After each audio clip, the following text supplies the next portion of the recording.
নমস্কার। শিষ্য এরকমই হওয়া উচিত নাকি? গরু আর পাঠার গল্প তাহলে হয় ও গরু হবে আমি পাঠা হবো, না হয় আমি গরু হবো ওটা পাঠা হবে নাকি? পাও আর নামাবে না, পাও নামাবে না কিনা যেটা পাঠা।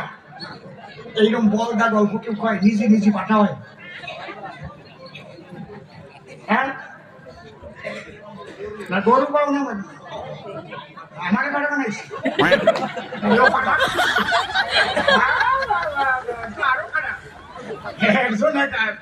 জনসভায় গিয়ে বলতেছে আমাদের বাপ ঠাকুর দাদা খুব ভালো মানুষ ছিলেন, সাধু মানুষ তারা। এই 10-এর মধ্যে শ্রেষ্ঠতম ব্যক্তিত্ব ছিলেন আমার ঠাকুর দাদা। আমাদের মন্ডল টাইটেল, আমরা মোড়ল ছিলাম। আমার বাবা অত্যন্ত সুবুদ্ধিমান ছিলেন, কিন্তু আমরা যে কয় ভাই জন্মেছি সব পাঠার বাচ্চা। কোষ কি হারাম দাদা, তুই যদি পাঠার বাচ্চা তাহলে তোর বাপ ঠাকুরটা ভালো আছে। হ্যাঁ এই গল্প কোষ তো কোন জায়গায় লাগালি গল্প? কিন্তু বাড়ি লেখায় জানে বসে এইরকম শিষ্য তো আমি জীবনেও দেখিনি। সেরকম হয়েছে না কি আমার সলপল ভালো বাবা পাঠা।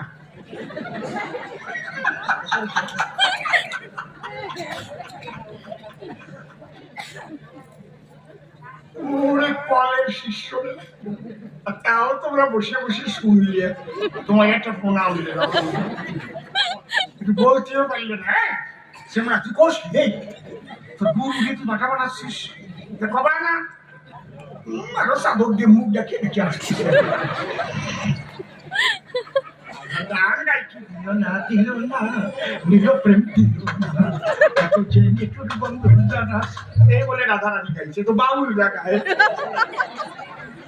ঠিক না? বাউল গান দেখবা দেখবা কি ফাঁসি ফাঁসি গান গায়। একই বৃন্দাবনের ভাষা নেই। দিল না নিল প্রেম দিল না এত চেয়ে তোর বন্ধু। তোমরা প্রেম করিস, তোমরা ছাড়াছাড়ি করিস, তোমরা গান লিখিস, তোমরা ক্ষমক বাজে করে গাইয়ে বেড়াচ্ছ, তাই রাধার গানে ধরছিস। ভালো কয়জন পাইছে আমাদের গ্রামে একটা শোক নাটক শোক, বড় বড় শোক পাক্কায় পড়লি এক ধরনের ছেলে পেলে পেশাব করে দিত। ভয় মিথ্যে কথা না, মাইরেন শোক শুয়ে করছে। ভাব কি ওরে বাবা